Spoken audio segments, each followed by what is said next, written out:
Welcome to my creepy night. तो आप लोगों के लिए फिर से मैं एक क्रीपी सी स्टोरी लेके आ गई हूँ। तो ये स्टोरी होती है स्टार्ट जब दो फ्रेंड पहले से एमपी मतलब महाराष्ट्र के दो फ्रेंड एक साथ रहते थे एक गांव में।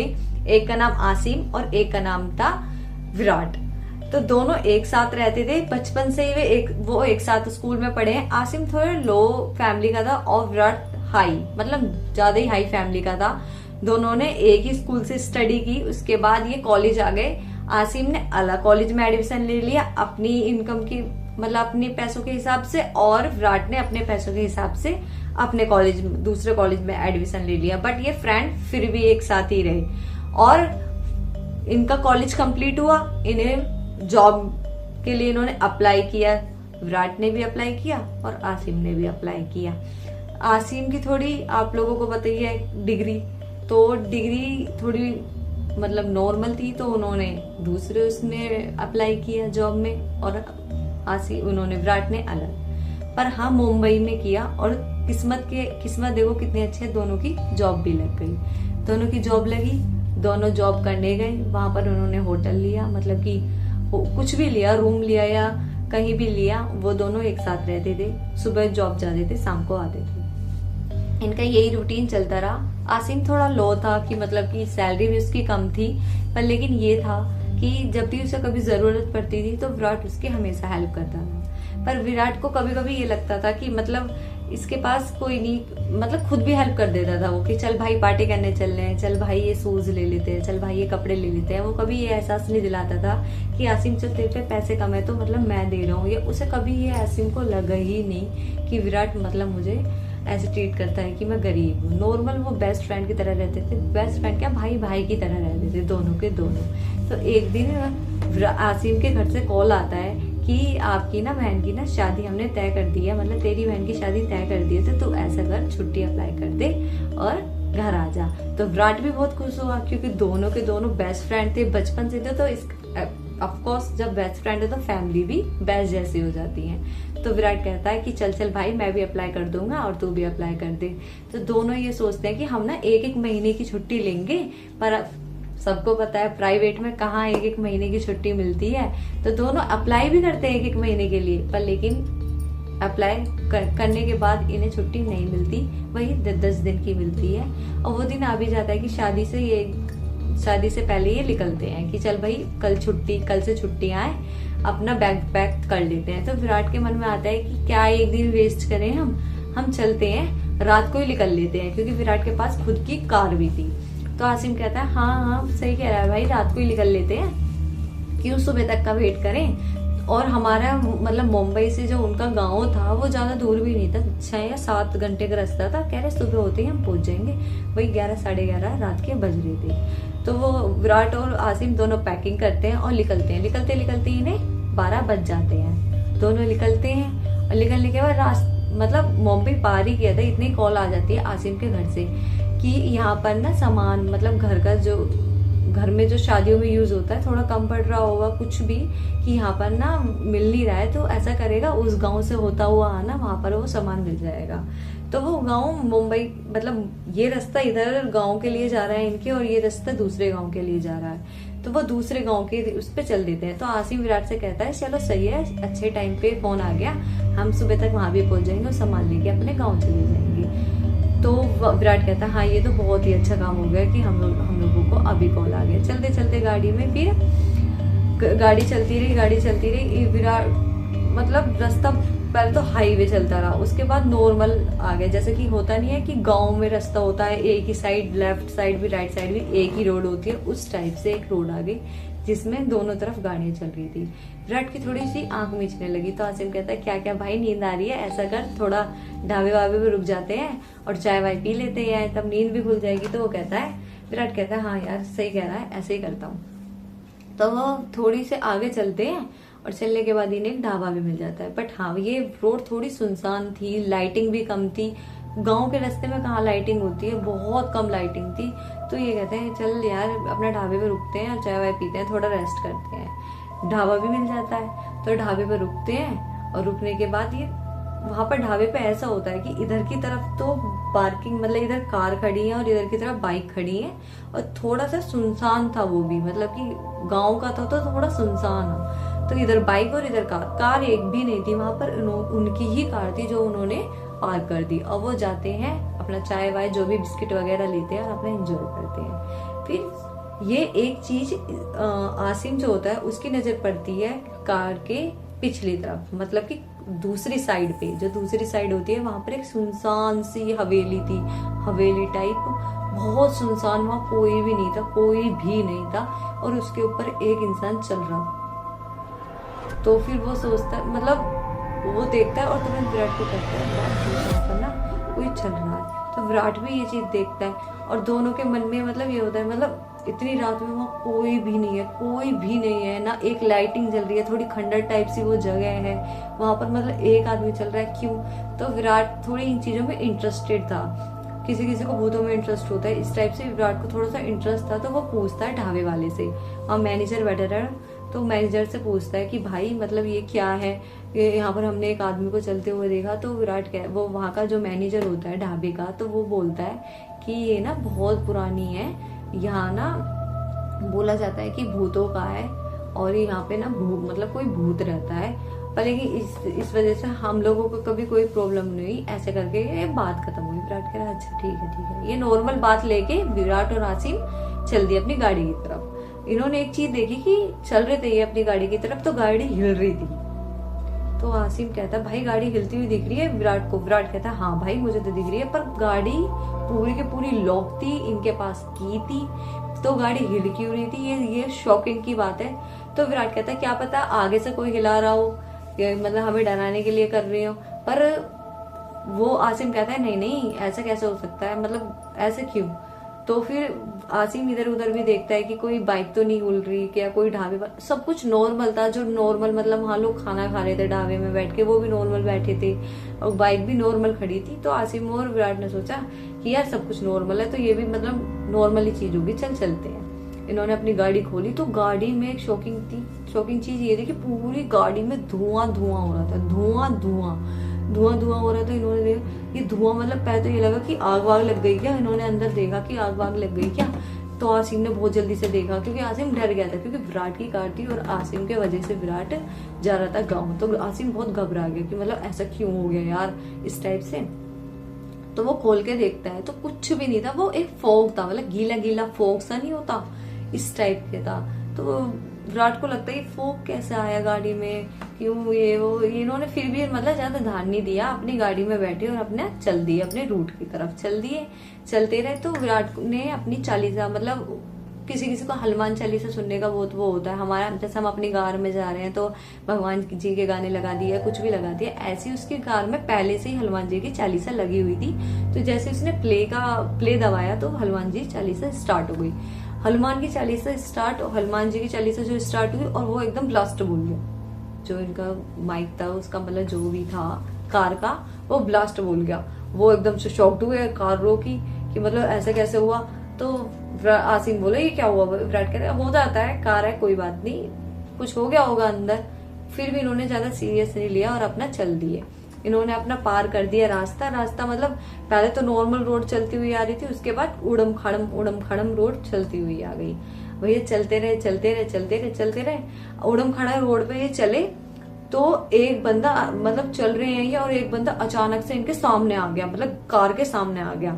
सामने आते ही तो सबको गुस्सा आ जाता है। तो आसिम ने अपने शीशे खोला, मतलब शीशा नीचे उतारा और आवाज, उसमें से आवाज निकाल के बोला, ओए यहाँ क्या कर रहा है, ऐसे क्या मरेगा हमारी कार के नीचे, इस टाइप से उसने बोला, गुस्से में, बहुत ज्यादा गुस्से में बोला। तो वो कहता है भैया मेरी ना कार खराब हो गई है, आप एक काम करोगे, मेरी ना कार ना सही करवा दो, मतलब मेरी कार में थोड़ी हेल्प करवा दो। तो विराट बोलता है कि ऐसा करो, चलो ठीक है आप हमारी कार में बैठ जाओ और हम आगे चल देते हैं आपके साथ जहाँ आपकी कार है। तो वो कहते हैं नहीं भैया, वहां ना मेरी कार ना यहाँ पर है। तो एक चीज और कि इनकी रेड साइड थी ना, राइट साइड, वहां पर तो रोड मतलब ऐसी थी सिंपल सी, जैसे कि यहाँ पर पेड़ वगैरह होते हैं इस टाइप से, और लेफ्ट साइड पे ना खाई थी, मतलब थोड़ी नीचे खाई थी। तो वो ये कहता है भैया ये रोड पे मेरी कार नहीं खड़ी है, मेरी तो इस रोड पे कार खड़ी है, यहाँ पर जाना है मुझे, तो आप ना गाड़ी में से उतर जाओ और जो मेरी कार है ना वो ना इस साइड है। तो आसिम कहता है यहाँ पे तो कोई रोड ही नहीं है, इधर की साइड कहाँ पर। तो वो कहता है जो भी वो बंदा होता है कि भैया मेरी ना कार ना खाई में है, मेरी ना वो कार ना खाई में है। तो ना आसिम को वो लगा और आसिम ने ना इशारा कर दिया कि ऐसे करके विराट को, और विराट और आसिम दोनों बेस्ट फ्रेंड एक दूसरे के इशारे तो अब वो समझ ही जाएंगे कि जब बचपन से अब तक ये एक साथ है तो क्यों ना समझेंगे। तो वो बैठती है, वो समझ जाता है और वो एकदम से अपने ना पूरे के पूरे विंडो लगा लेते हैं और भगा जाए। आसिम विराट भगाने लग जाता है गाड़ी। आसिम कहता है भाई भगा, जितनी तेज भगाई जाए। वो भगाते हैं, वो भगाते रहते हैं। तो नॉर्मल थोड़ा सा लगा कि मतलब 8-10 मिनट चल दिए, उसके बाद उन्हें सब नॉर्मल लगने लगा। तो आसिम कहता है भाई ये गांव का इलाका है, यहाँ पर ऐसी चीजें होती रहती है और ना हमें थोड़ा ध्यान रखना चाहिए, ऐसा ना करना चाहिए। तो विराट कहता है हाँ भाई तू सही कह रहा है, हमें रोकनी नहीं चाहिए थी कार इस टाइप से।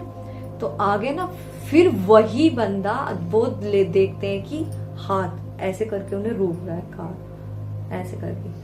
तो आसिम इतना शॉक्ड हुआ कि मतलब वो बंदा हम पीछे जो छोड़ के आए थे वो आगे कैसे मिल सकता है, 8 मिनट बाद कैसे मिल सकता है, हमसे पहले कैसे आ सकता है। बहुत वो लगा। इन्होंने कुछ ना करके फिर भी गाड़ी भगाई कि भाई भगाओ भगा, अब तो भगा।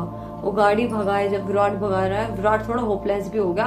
कौन बंदा होपलेस नहीं हो जाएगा, हाथ पैर थोड़े से ऐसे हो गए, इठल से गए कि मतलब ये हो क्या रहा है। आसिम कह रहा है कि शायद भाई ये लूटपाट का मामला है, कि मतलब होता है ना गांव में लूटपाट चलती है, रात में कार रोक लेते हैं इस टाइप से।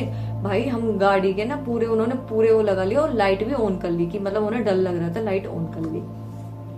गाड़ी भगाए जा रहे हैं, आगे देखते हैं कि वही बंदा फिर आगे ऐसे हाथ करके खड़ा है और गाड़ी रोक रहा है इस टाइप से। न इधर रास्ता, इधर जाएंगे तो खाई में गिरे, और न इधर रास्ता, इधर पेड़। विराट के हाथ कांप रहे और मतलब वो पूरा कांपने लगा कि मतलब मैं करूं तो करूं क्या। वो ना कोशिश करा कि मैं ना ऐसे करके निकाल लूंगा, मतलब कट करके निकाल लूंगा, बट ऐसा कुछ नहीं हुआ। वो इतना होपलेस हो गया कि वो जाके कार ना ठुक गई पेड़ में। तो इतनी भी नहीं ठुकी थी, मतलब कि हैंडल नहीं हो पा रही थी, मतलब इतनी बुरी स्थिति में नहीं थी, नॉर्मल थी, ना दोनों को चोट आई थी, नॉर्मल कार ठुकी थी। और ठुकी तो विराट क्या देखता है कि मतलब अपने मिरर में, जो हम गाड़ी का आगे मिरर होता है, वो मिरर पीछे से देखता है। आसिम कहता है भाई बैक ले और यहाँ से भगा।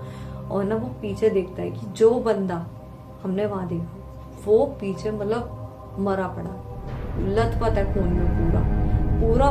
मतलब वो बहुत ही शॉक्ड हुआ, मतलब ये कैसे, मतलब ये हुआ कैसे। तो वो पूरा शॉक्ड था। पर हाँ, विराट ने ये बात आसिम को नहीं बताई कि मतलब ऐसा पीछे कुछ हो रहा है, वो उसे बिल्कुल भी नहीं बताई। बस अपने मिरर में खुद ही देखता रहा पीछे की तरफ, और देखा तो वो बंदा थोड़ी देर बाद उठा। वो पीछे बैक ले रहा है आराम आराम से, और पर लेकिन नगर मतलब अपनी नजर वहीं पर है कि ये पीछे वो बंदा आराम से उठा, और उस बंदे का पूरा मुंह बहुत ज्यादा क्रीपी था, बहुत ज्यादा, और पूरा लटक रहा था और खून बह रहे थे इस टाइप से कि बहुत ही बुरी हालत थी उसकी। तो वो पीछे बैक लेता रहा और उसने गाड़ी भगानी स्टार्ट की, और भगाता रहा। फिर वो देखता है पीछे वो बंदा भागे उनकी गाड़ी के पीछे ही आ रहा है। मतलब गाड़ी 110 120 चल रही है और वो बंदा पीछे भागे जा रहा है। तो फिर विराट शीशे खोलता है और हनुमान चालीसा पढ़नी स्टार्ट कर देता है। इधर आसिम आपको पढ़ता चली गया होगा, मोमडन नाम है, वो भी अपना कुछ पढ़ना स्टार्ट कर देता है। और ये अपनी हनुमान चालीसा, जय हनुमान विज्ञान सागर जय कपीस की मतलब विंडो के वो उतार के कि आवाज जाएगी तो कुछ वो नहीं होगा, क्योंकि वो बहुत विश्वास करता है हनुमान जी पे। तो वो पढ़ना स्टार्ट कर देता है और भगवान की कृपा से वो बंदा भी दिखना इन्हें बंद हो जाता है। भैया गाड़ी चलती रही, इनका ज्यादा 20 मिनट का रास्ता रह गया गाँव आने के लिए 20 मिनट का रास्ता रह गया। तो फिर थोड़ी सी इन्हें तसल्ली हुई, इन्होंने बिंदु लगाई, मतलब इनके वो जो लगे हुए थे वो लगाई। फिर जब गाड़ी चली उसकी नगाह फिर पड़ी अपने मिरर की तरफ। मिरर पे वो क्या देखता है कि बैक साइड पे कोई बैठा हुआ है, उसकी बैक साइड पे। जैसे होता नहीं है बॉलीवुड मूवी में दिखाते हैं, व्हाइट कलर कपड़े पहन के, बाल खोल के, इस टाइप की डिट्टो वो एक पीछे तस्वीर देखता है। लेकिन विराट की हिम्मत माननी पड़ेगी कि वो बहुत बहुत बहुत ही कंट्रोल इंसान था, जो कुछ भी नहीं कर रहा था, ना कुछ बोल रहा था, मतलब बहुत ही ज्यादा। तो फिर विराट आसिम को इशारा करता है कि मतलब पीछे कोई है इस टाइप से। हाँ, पर दोनों ने पलट के नहीं देखा, पीछे पलट के नहीं देखा कि कौन है। अपना गाड़ी चलाए जा रहे हैं, चलाए जा रहे हैं, चलाए जा रहे हैं। ना उस इंसान ने इन्हें कुछ कहा, अपना वो हनुमान चालीसा पढ़ रहा है, वो कर रहा है अपना। वही वही गांव आ गया, गांव आया, इन्होंने गांव में एंट्री करी। फिर वह गाड़ी की हालत इतनी बुरी हो चुकी थी, तो लोग बाग भी पूछ लेते कि भाई क्या हुआ, कि ऐसा क्यों हुआ भाई, मतलब क्या हो गया था रास्ते में, इस टाइप से। तो ये पूरी स्टोरी अपनी बताते हैं। तो वहां के लोग कहते हैं भाई तुम तो बच गए, यहाँ तो ऐसे मर भी जाते हैं, ये हो जाता है, वो हो जाता है। पर पूरी टोटल स्टोरी किसी को नहीं पता थी कि ऐसा हुआ क्यों। ये गाँव पहुंचते हैं, शादी करवाते हैं, फिर अपनी अपनी मतलब बहन की शादी हुई और ये फिर अपनी जॉब पर आ जाते हैं, जॉब पर आ जाते हैं, मतलब अपने रूम पर आते हैं। तो रूम पे आके वही इनके दोनों के दिमाग में वही चल रहा है कि ऐसा हुआ क्यों, ऐसा हुआ क्यों, ऐसा हुआ क्यों, यही चलता रहा। तो विराट को चुलती कि भाई नहीं, पता तो करके रहेंगे ऐसा हुआ क्यों। और ये जब ही क्यों हुआ जब हम अपने मतलब ढाबे पे रुके और ढाबे से हमने वो बंदे को देखा, जब ही ऐसा क्यों हुआ। उससे पहले तो हमारे साथ सब ओके था। तो वो आसिम से कहता है भाई ढाबे पे जाके देखेंगे कि ऐसा हुआ क्यों। तो वो जाते हैं उस ढाबे पे, फिर से छुट्टी का दिन निकाल के जब भी जाते हैं वो अपना आराम से जाते हैं। पर हाँ ये था कि उस दिन मैनेजर नहीं था, उस दिन वहाँ का बॉस ही था, जो कि बुढ़ा था थोड़ा, मतलब जो ओल्ड होते हैं वही थे, वहां पर बैठे थे। तो वो वहां पे जाते हैं और वहां पे जाके कोई स्टोरी नहीं सुनाते, अपने कुछ भी नहीं सुनाते, बस ये कहते हैं कि यहाँ पर कुछ ये वो भूतिया हवेली है, क्या कहानी है इसकी अंकल की, मतलब क्या है ये बाबा इसकी। तो वो बताते हैं, जो वहाँ के वो थे बॉस थे, मतलब मैनेजर कुछ भी मान लो, वो बताते हैं कि ये ना पहले ना एक कॉलेज था, पहले कॉलेज था। तो यहाँ पर ना वो अपनी ना जो वहाँ का वॉचमैन था ऊपर गया था, कुछ भी करने गया हो, आई डोंट नो, वो सफाई करने गया था या जो भी कुछ करने गया था, वो वहां से गिर गया और गिरते ही उसकी मौत हो गई, मतलब ऑन द वे वो खत्म हो गया। खत्म होने के बाद वो बहुत लोगों ने ना देखा, रात में घूमते हुए इधर उधर ये करते हुए, लोगों को तंग करते हुए। फिर ये चीजें दिन में भी होने लगी और धीरे धीरे करके ये कॉलेज बंद हो गया। और जब से ये कॉलेज अब तक बंद ही है, यहाँ पर कुछ नहीं हुआ और ये कॉलेज बंद है और ये खंडर हो गया। ये इसकी कहानी थी। पर लेकिन हाँ ये एक चीज और कि जब जो मतलब हमारे माँ बाप होते हैं या हमारे बड़े होते हैं, वो हमेशा एक चीज कहते हैं कि जब आप अच्छा काम करने जा रहे हो या कुछ भी कर रहे हो, कुछ भी, तो टोक नहीं लगानी चाहिए किसी काम के लिए। कि मतलब वो घूम रहा था तो इन्होंने टोक लगाई थी ना कि भाई देख, जब भी वो इनके पीछे था, नहीं तो इनके पीछे आता ही नहीं, टोक ही नहीं लगती किसी चीज के लिए, कुछ होता ही नहीं। तो हमेशा किसी चीज को दिखा के कभी टोक नहीं लगानी चाहिए। या कोई कहीं घूमने जा रहा है तो उसे बोलना नहीं चाहिए कि कहाँ जा रहा है भाई, या मतलब कुछ भी टोक नहीं लगानी चाहिए चीजों को। बड़े जो हमारे होते हैं वो सही कहते हैं कि चीजों को टोक नहीं लगाते। तो ये कहानी ये थी, एक मध्य प्रदेश के गाँव की थी, 2022 की कहानी। आप सर्च भी कर सकते हैं गूगल पे। तो आप लोग मेरे चैनल को सब्सक्राइब करना और सपोर्ट करना। Thank you.